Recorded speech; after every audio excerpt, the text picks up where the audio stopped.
Joining us now is skynews.com.au columnist Louise Roberts. Louise, great to see you. Good to see you too, Gabriella.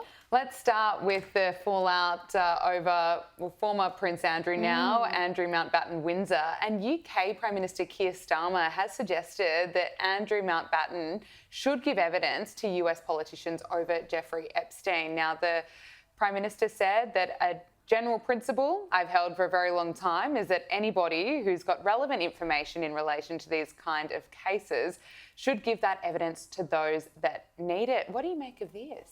This is, in my view, unprecedented for a Prime Minister of the UK, Britain, to actually say get himself involved in the royal family in this way. The only other time I can think of it was when John Major announced that Diana and Charles were separating in the 90s, and of course when Tony Blair talked about Diana's death in 1997. So it leaves Andrew no wriggle room at all. He's got the media, he's got US lawyers after him, and now Number 10 has stepped into the breach, which is just stunning. And I think Keir Starmer's done this as a bit of a clean hands manoeuvre. So he's distancing the government from inevitably the next tranche of Epstein allegations, emails, etc. And believe me, I'm sure they're coming down the line. And he's basically saying to Andrew, step up voluntarily or potentially face stronger demands, legal demands even, in the future to actually put your side of the story forward and say what you knew. Yeah, it's extraordinary. What about what's next for Fergie? Because a royal insider has dropped a different clue about where Fergie's maybe heading, of course, after exiting Royal Lodge. She's spent more than 20 years living rent-free at Royal Lodge with Andrew Mountbatten-Windsor, her ex-husband. But where is it believed to be that she might be going? Well, the latest is that she's going to move to the Cotswolds, because Beatrice lives there, of course, with her family. And the sort of rather unsavoury description of this place is that it's an cattle shed in the Cotswold. Of course it won't be, it'll be all bougie and lovely and it's all been done up. But it is quite the change, isn't it, from living rent-free at the Royal Lodge to a granny flat basically, and it's in the Cotswolds for Beatrice. But I don't feel that, I think it's good for her in a way, it's because it's practical, it's discreet. She's also still within arm's reach of the royal machinery, should, she be required to do anything or need any access, unlikely as that is. I don't think Portugal's off the agenda either, because Eugenia, of course, her other daughter, has built a very interesting and solid life in Portugal with her husband. Fergie's been there. She's got a network.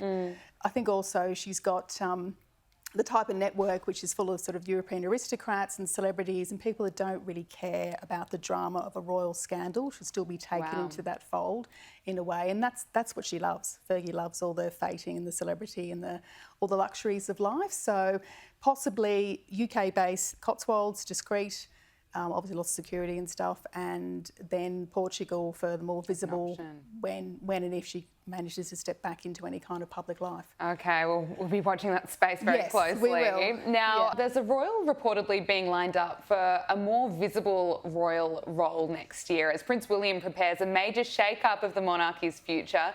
Zara Tindall has never held an official title and is not a working royal, but that may soon shift. Well, Zara, I think, is the perfect role model for William's new regime, not alone Charles's regime, but also William in the future, because she's visible, she's relatable, she's a dependable ally of William's now, no drama.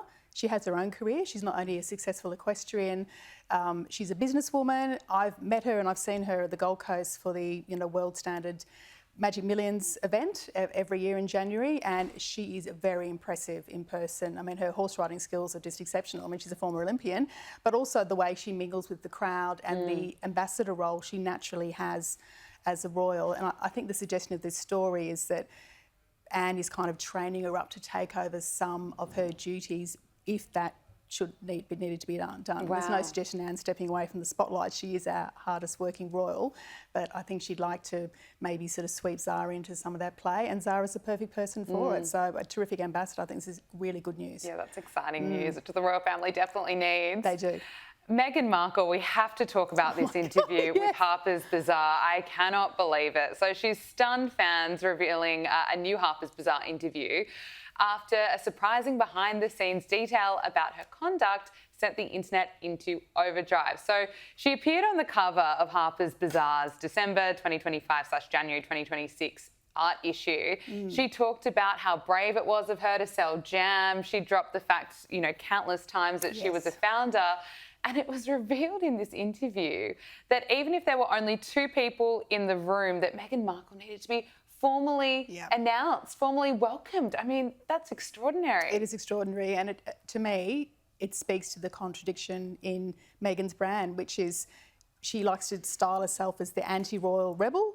She didn't want to do any royal duties, but she still wants the title. She still wants to be feted as a member of the royal family, which technically she's not, although she's married, of course, to Harry. She wants the privilege without the workload. So, and I thought this piece was excellent because the writer herself, who was very diplomatic in the circumstances, it became satire unintentionally, just by the way she described the interview. I think it was done in 2 parts for the feature, and no doubt that Meghan thought this would be a very loved up piece about her philanthropy and, you know, being a working mum and giving everyone else advice on how to do that and running a global business, selling jam, etc., as you say. And the writer didn't need to mock her because there were the 2 incidents in the brownstone in New York where, you know, Meghan, Duchess of Sussex, is here, and then also elsewhere when she was going to talk to some school children in Los Angeles, some teenage girls about STEM, which is a great topic, and a golf cart swept into, and there's great detail about the crunch on the gravel and stuff. And again, some poor sap had to say, Meghan, the Duchess of Sussex, is here. It's just a disaster. It is a PR disaster, but it says so much about her. Yeah, it says so much about her ambitions and her self-perception. You know, it's bizarre. Harper's bizarre. Yeah. It certainly is. I mean, some of the claims that she made, how brave she was, being, you know, selling jams, being a working mum. It's painful to read. It's painful. Yeah. Now, royal author Robert Jobson has revealed new details on why King Charles might have kept that meeting with Prince Harry quite brief after announcing his cancer diagnosis. He claims that the palace actually made up a medical procedure to wind up King Charles's meeting with Prince Harry after the cancer news. He wrote, he didn't actually have to have a procedure. He had to go on a helicopter to Sandringham, but it meant that the meeting had to be cut down. Is that right? Yeah, that's Jobbo's information, and Jobbo's very well sourced on these, of course, and he's put this in his new book, The Windsor Legacy. I do feel there's no malice here on Charles's part. I feel that when Harry sort of rapidly flew back to London upon hearing his father's cancer diagnosis in February last year, so 2024, he kind of invited himself. It wasn't scheduled, he wasn't summoned over. Charles had already spoken to him on the phone and said that he had cancer. So I think that given Charles was newly being treated, chemotherapy or radiotherapy or whatever he was having, he was exhausted. It was also at the height of the Netflix saga, not long after Spare was released, so everyone was on high alert for any snippet of information, worried that it was going to end up in Spare 2.0. Yeah. So the royal household would have been worried about this, but Charles himself would have been exhausted and probably more concerned about his health, of course. And so, yeah, the meeting was cut short with a procedure, which meant jumping on a chopper and sort of escaping to Sandringham. But of course, later in September, they had a longer meeting, I think it was about an hour, which I think did sort of pave the way to patching things up for them. But yeah, I see this more as Charles trying to spare Harry's feelings, really, in a way. Okay. Louise Roberts, thank you so much for joining us. Good to see you. Great to talk to you.